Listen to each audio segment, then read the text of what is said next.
All right. Good morning, everyone.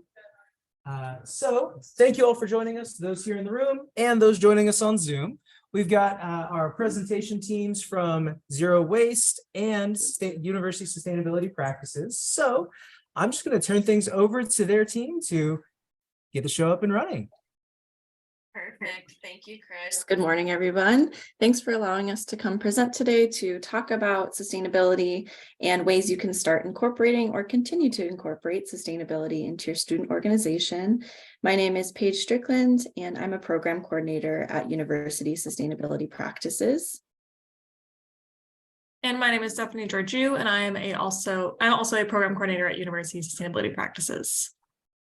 And my name is Molly Longton, and I'm a program coordinator in the Zero Waste office. So today we thought we would start off with make that smaller. An Indigenous land acknowledgement. So Arizona is home to 22 tribal nations that comprise 27% of Arizona's total land base. So ASU Zero Waste and Ground Services acknowledge the Native nations that have inhabited this land for centuries. ASU's campuses are located in the Salt River Valley on ancestral territories of Indigenous peoples, including the Pima and Maricopa Indian communities, whose care and keeping of these lands allow us to be here today. ASU recognizes the sovereignty of these nations and seeks to foster an environment of success and possibility for Native American students and community members as current stewards of this land. We are advocates for the incorporation of Indigenous knowledge systems into our practices.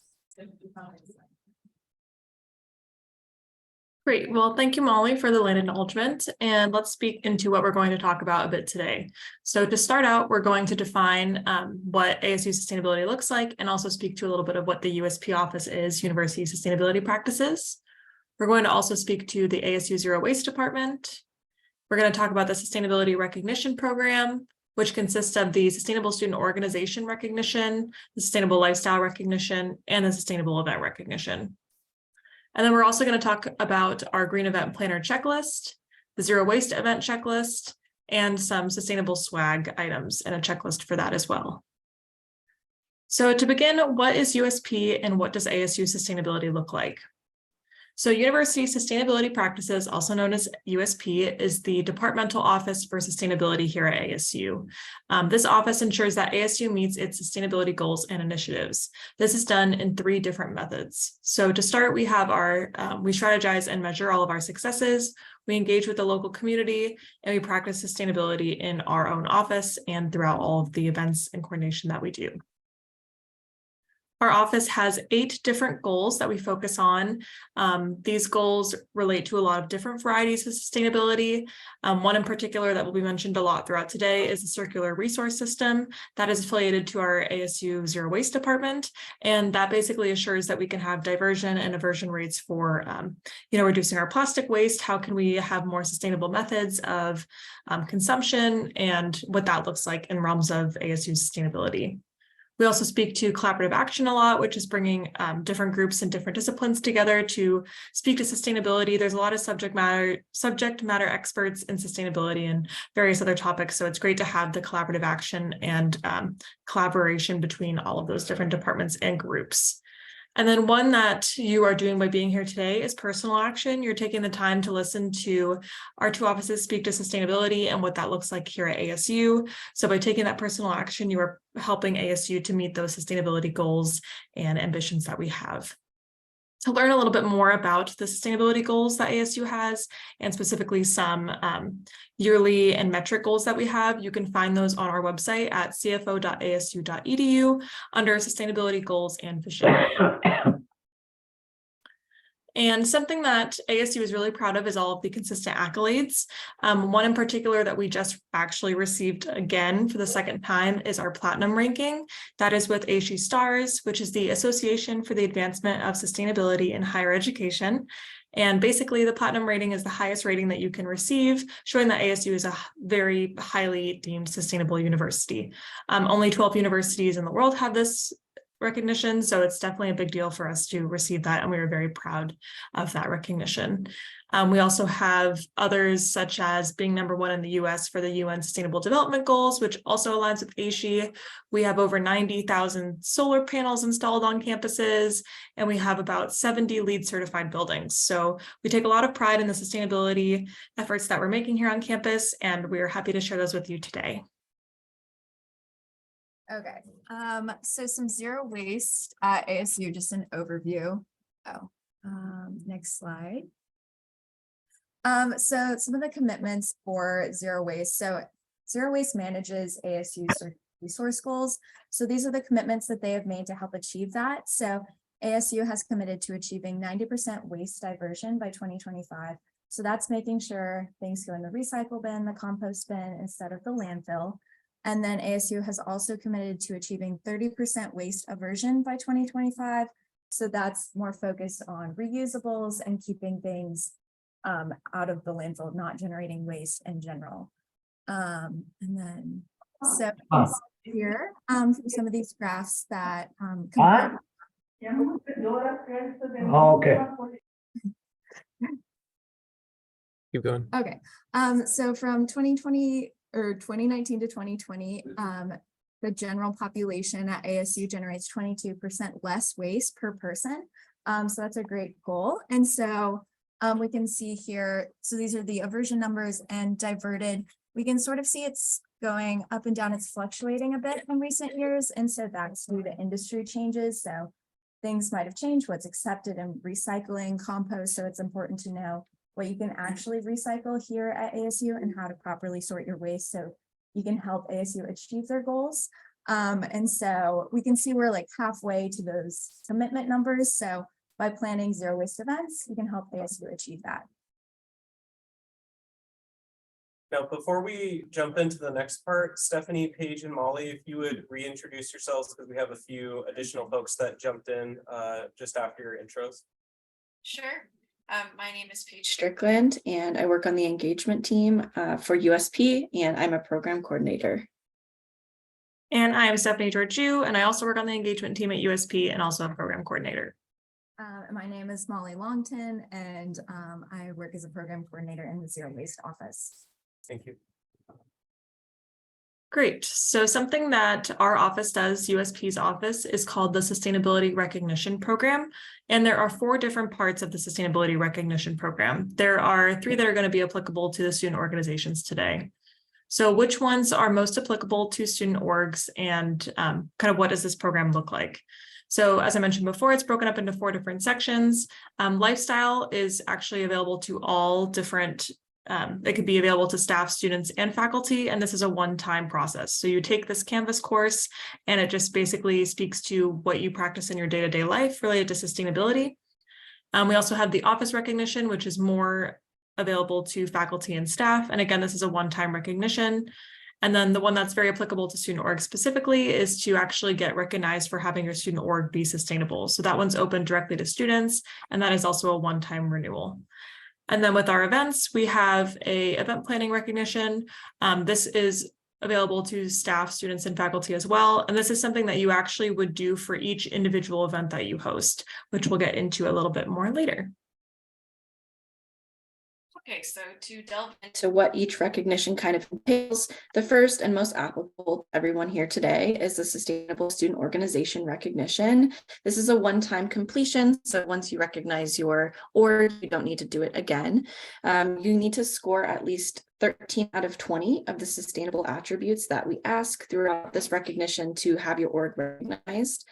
We provide assessment prep, which is just kind of a breakdown of the things that we'll be asking you during the recognition. And those are broken down into these following areas. So the leadership of your organization, the culture, and then the waste reduction efforts of your organization. The assessment prep, it provides you with kind of an overview of the criteria to be recognized. So we'll run you through everything. This is a great opportunity to assess where your organization currently is in terms of sustainable attributes. You can learn new ways to actually incorporate sustainability into your org.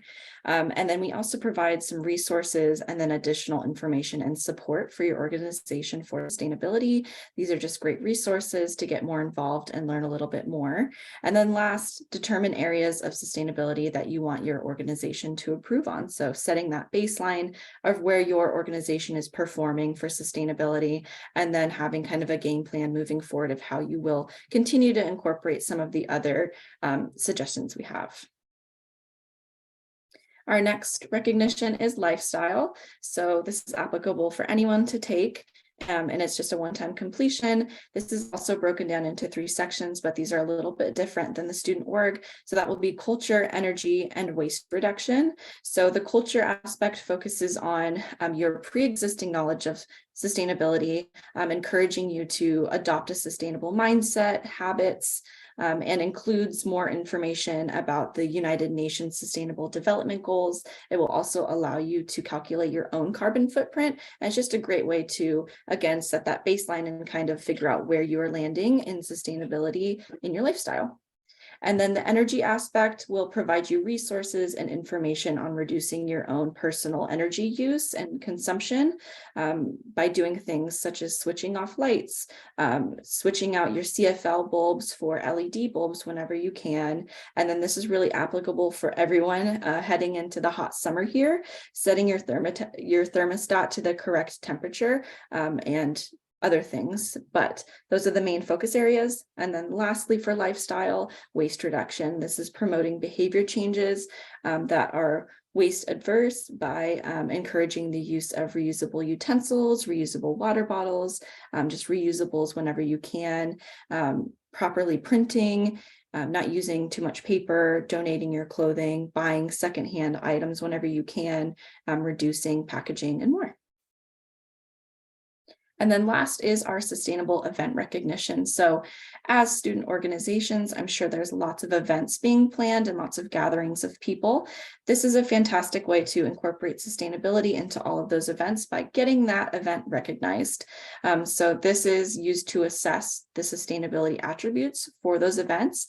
This can be done for every event you do. So unlike the others, this allows for multiple attempts and allows you to recognize every event that you wish to do so.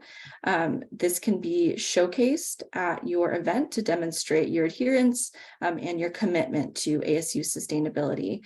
So once you complete this recognition, you'll be sent a certificate with the name of your event. You can print this out and use this to be showcased at your event, or you can use it in the advertisement of your event, just to show that you really are committed to sustainability.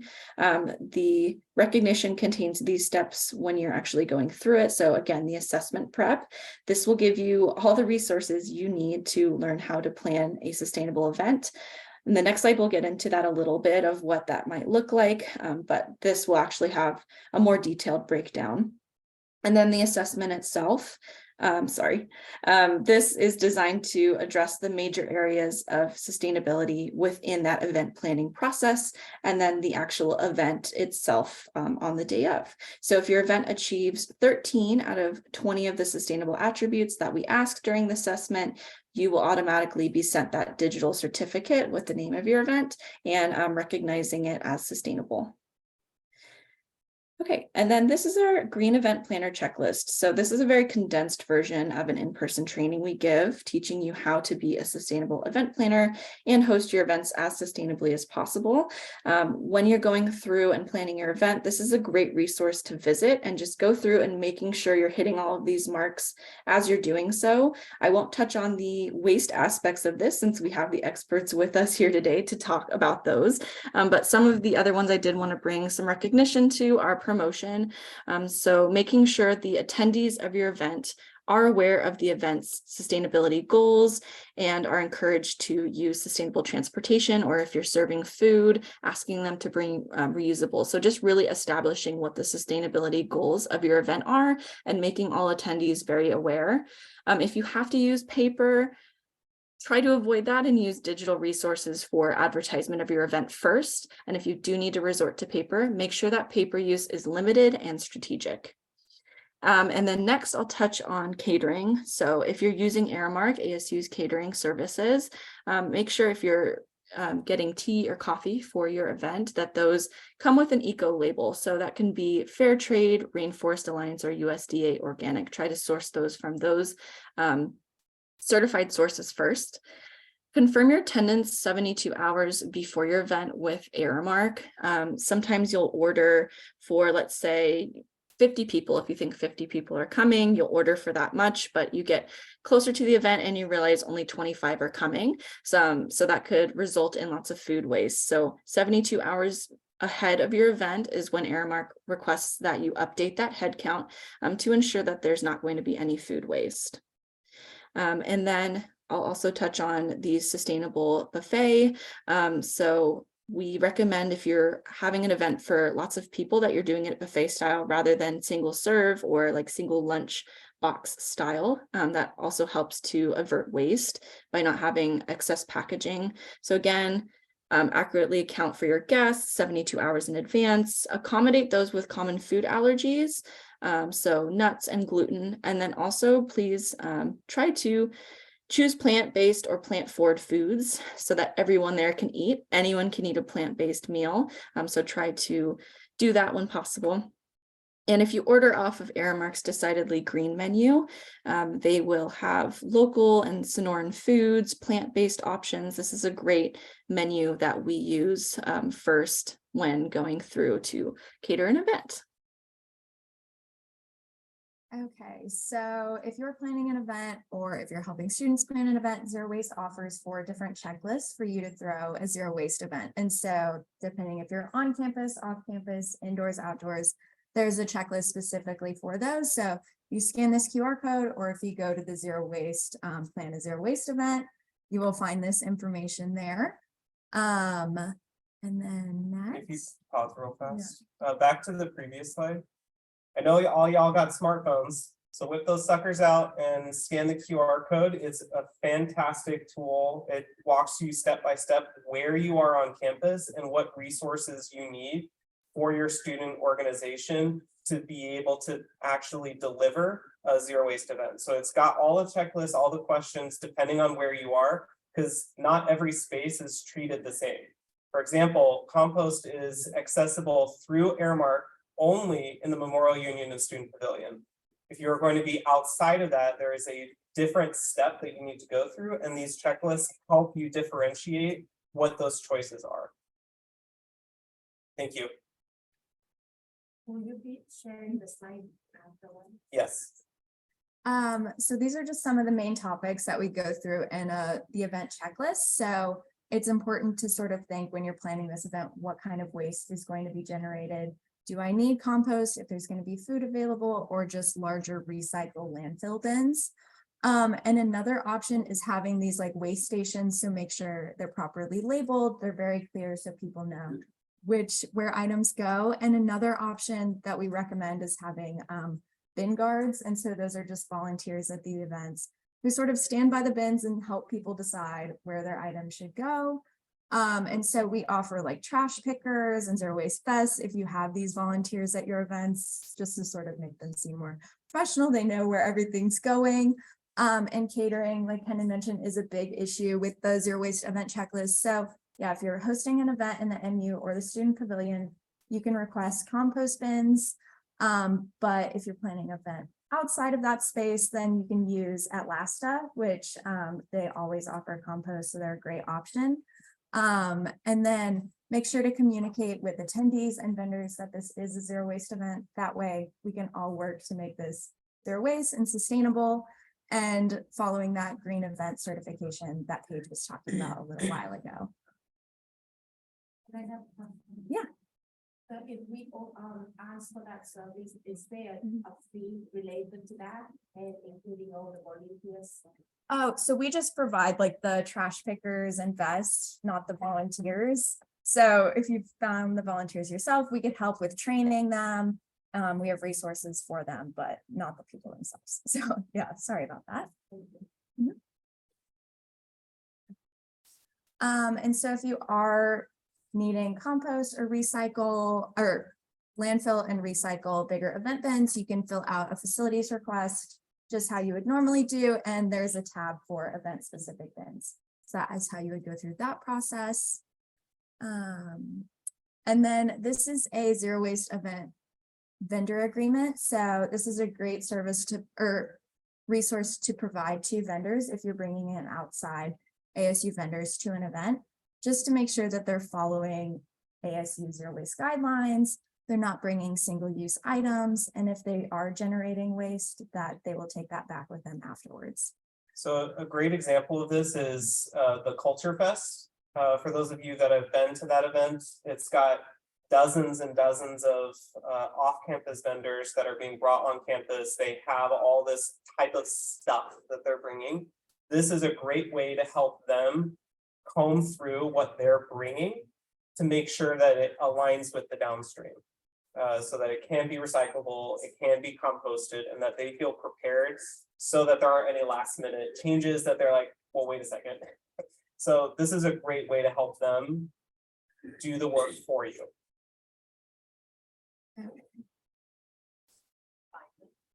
Huh? Links will be provided in the slide deck. Yeah. And that'll be in the zero waste checklist as well. Yeah. Next. So another thing to consider when you're planning an event is if you're giving out giveaways or swag items, just to make sure that these are something that the attendees can use over and over again, just being super purposeful when picking items. And like we often have reusable items to give away, and most people love those. Or if you're doing recycled materials, that's another great option if it's more of like a one-time use. Next. And then here is another QR code, and that goes to the sustainable swag guideline. And so this is another option. If you don't want to give out something physical, you can give out non-material swag. So tickets to events, subscriptions, Zoom backgrounds, something like that, which we're not generating any waste through that. And so, yeah, this guideline sort of goes through sustainable and zero waste physical and non-material swag. So it's another great resource.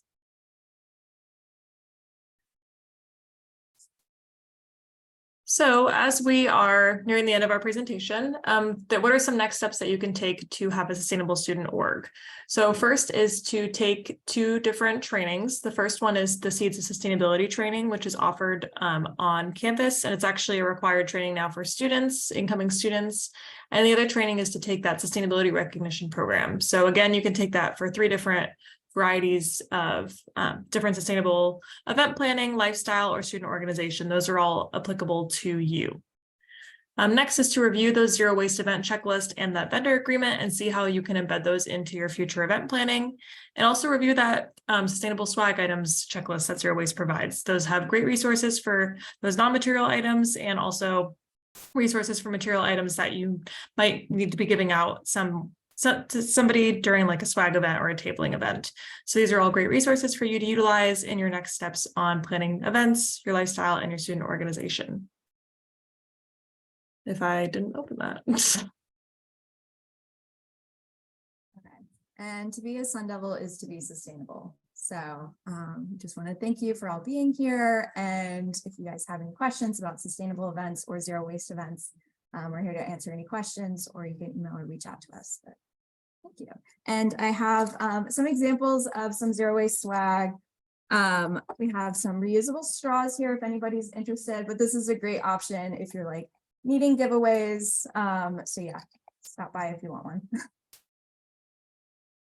Woo, thank you.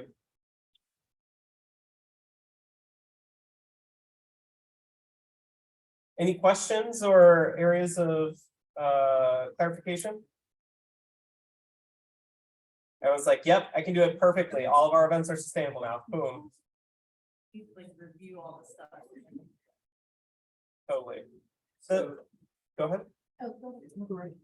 I think it's kind of easy task for me to tell with the lab to do this because I feel like they want to use, yeah, it seems that to me doing all of this is an additional task for them. So what do you advise would be the easier way to approach this so that we can encourage our student labs better?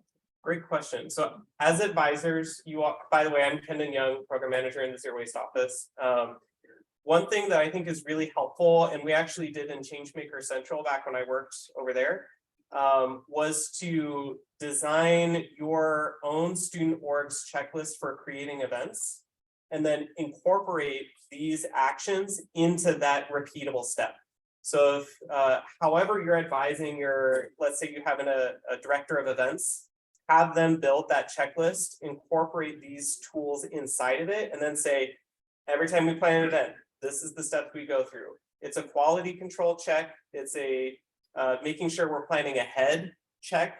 For example, liability, I'm sure is on everyone's minds when you come to large events.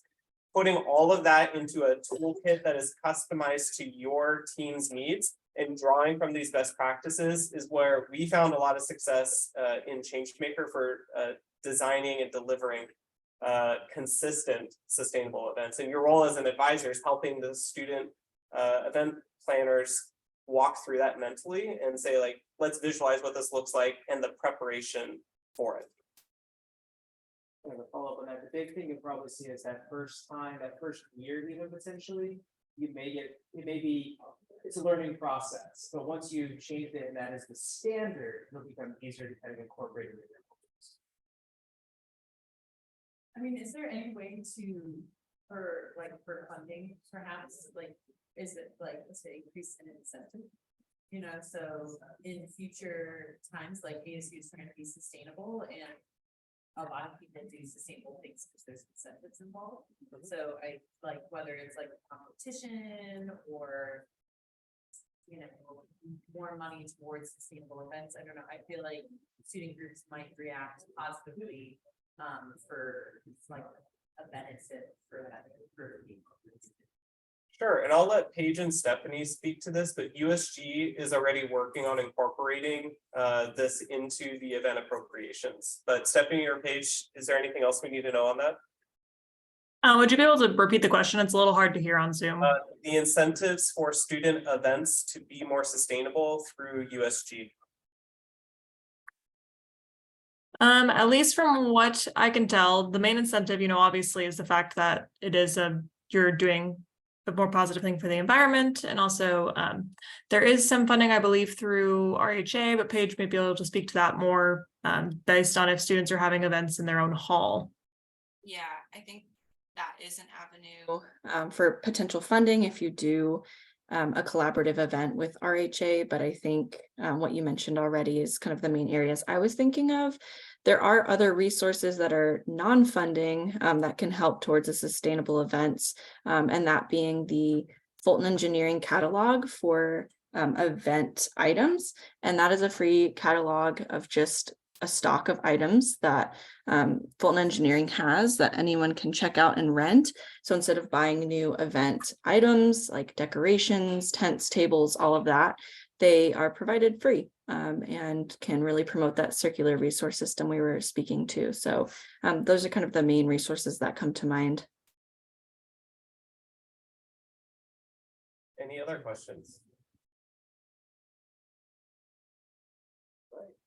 I will just a quick note for those looking for the slides. I'm going to work with our presenters today to get a copy of those for you. They will be, if you sign in today, and for those online, just make a comment, like share something in the chat so we have your name on record.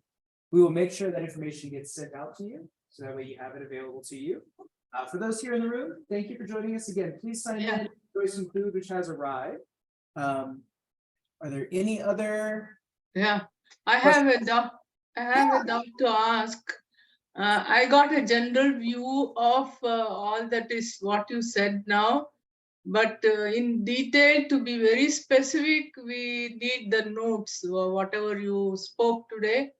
We need it in order to go through it again and understand what exactly we need to do. Please send us a script. Yeah, thank you. Absolutely, absolutely. Ernest? Oh, thank you so much. Oh, yeah, absolutely.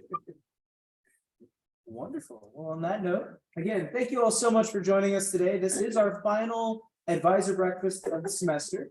Keep an eye on your emails for additional information about summer programming. Check out our YouTube channel if you want to catch up on past sessions, student engagement at ASU. But otherwise, have a wonderful rest of your April. Enjoy May and your summer, and have a good day. Thank you, Thank you. Chris. Thank you, everyone. Thank you. Thank you. Great job, Molly.